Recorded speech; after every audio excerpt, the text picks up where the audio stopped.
Hello guys, আরও একটা নতুন ভিডিওর সাথে তোমাদের সকলকে ওয়েলকাম জানাচ্ছি আমার চ্যানেলে। আজকের ভিডিওটা হচ্ছে পুরী পার্ট 2, আর এর মধ্যে কিন্তু আমি বেশ কিছু বিষয় ফুটিয়ে তোলার চেষ্টা করেছি। তো ভিডিওটা দেখতে থাকো, ডেফিনেটলি ভালো লাগবে। গুড মর্নিং, আবার একটা নতুন ভিডিওতে তোমাদের সকলকে ওয়েলকাম। সকালবেলা সি বিচ থেকে কিন্তু ভিডিওটা স্টার্ট করছি। ভোরবেলা ঘুম থেকে উঠে একটুখানি এসেছিলাম এই বিচে হাঁটতে, আর এখানে হাঁটছি। এর পরের যে সমস্ত কাজগুলো আছে সেগুলো সবই দেখাবো, চলো দেখতে থাকো। দাঁড়িয়ে দেখছিলাম দূর থেকে কিভাবে মাঝিরা ফিরে আসছিল তাদের ছোট নৌকা নিয়ে ঘাটে।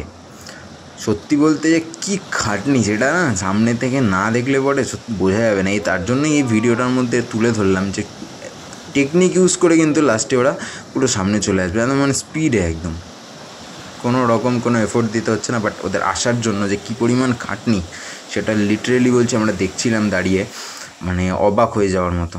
তো যাই হোক, যেটা যার কাজ তাকে সেটা করতেই হবে। তো আজকে এখান থেকে বেশ কিছুক্ষণ আছি বিচে, আর তারপরে কিন্তু এখান থেকে বেরিয়ে যাব আমরা একটু মন্দিরের দিকে। তো এইরকম উট চলেছে পাশ থেকে, তোমরা যদি চাও এই উটে উঠতেই পারো। 100 টাকা কি 120 টাকা করে নেয় এই বেশ কিছুটা আর কি, কয়েক মিনিটের জন্য। তো যাই হোক, এখান থেকে এগুলো দেখে চলো এবার যাওয়া যাক সামনের দিকে। তার আগে একটুখানি তোমাদেরকে সমুদ্রের সৌন্দর্যটা দেখাই।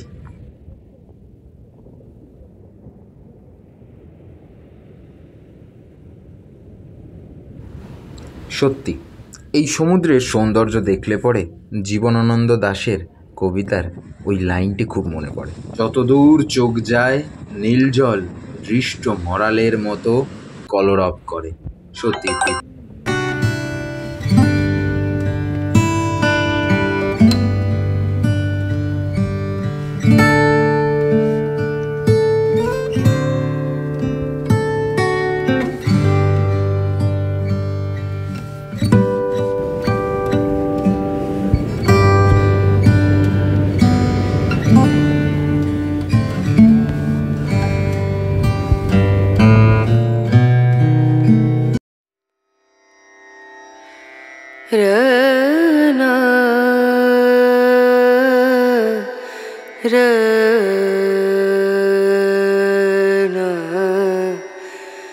আমরা যে মন্দিরে পুজো দিলাম, এখানে কিন্তু পুজো দেওয়ার জন্য কিন্তু তোমাদের পান্ডা ধরতেই হবে, কেননা পান্ডা ছাড়া কিন্তু এখানে পুজো দেওয়া যায় না।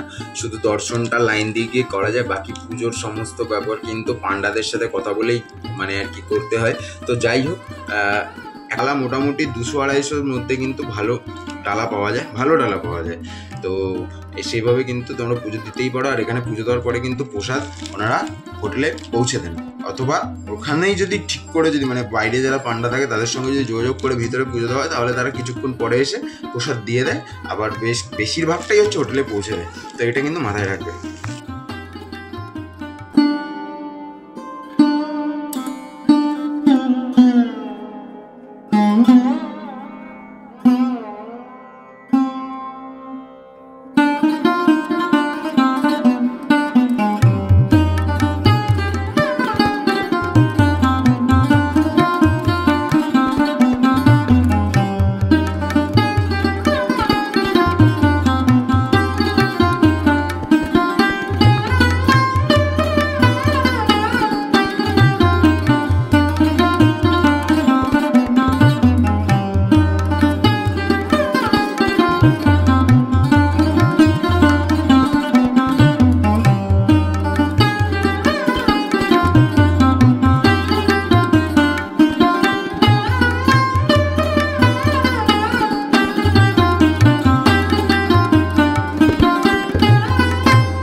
তো এই ভিডিওটা যখন ক্যাপচার করা, তখন বেসিক্যালি এই যে ধ্বজা সেই ধ্বজা কিন্তু পরিবর্তন হচ্ছিল।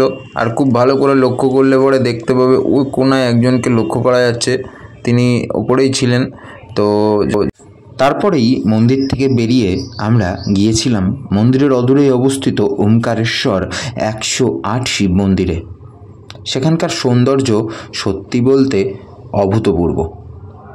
মন্দিরের দেওয়ালে ফুটিয়ে তোলা হয়েছে বিভিন্ন রকম বিষয় খুব তাৎপর্যপূর্ণ নকশার মাধ্যমে, এবং এখানকার যে মূর্তিগুলো তা সত্যি অভূতপূর্ব। বিভিন্ন রকম দেবদেবীরা এই মন্দিরে বিরাজ করছেন, তবে মূলত এই মন্দিরটি হলো শিব ঠাকুরের মন্দির। 108 শিবলিঙ্গ রয়েছে, এবং সর্বোপরি উল্লেখ্য প্রত্যেক শিবলিঙ্গর সামনে কিন্তু যে নাম, তা 108টি নাম কিন্তু রয়েছে। বহু মানুষ যারা এই পুরীতে ঘুরতে আসেন তারা মন্দির থেকে এই জায়গাটি একবার হলেও ভিজিট করেন, আপনারাও চাইলে করতেই পারেন। তাছাড়া আমরা যেদিন গিয়েছিলাম সেদিন ছিল সোমবার, ফলে সেখানকার যে লোকাল মানুষেরা তাদেরও কিন্তু ভিড় ছিল, ফলে খুব বেশি সময় আমরা ওখানে দাঁড়িয়ে সঠিকভাবে ভিডিও করতে পারিনি, তবে যতটা সম্ভব হয়েছে ততটা তুলে ধরার চেষ্টা করেছি। এখানে যে শিবলিঙ্গগুলো রয়েছে সেগুলো দেখলে পরে আপনারা সত্যি অভিভূত হবেন, ফলে এই জায়গাটি একবার আপনারা পুরীতে আসলে পরে সাইট সিন হিসাবে ভিজিট করতেই পারেন। সত্যি বলতে মন কাড়বে।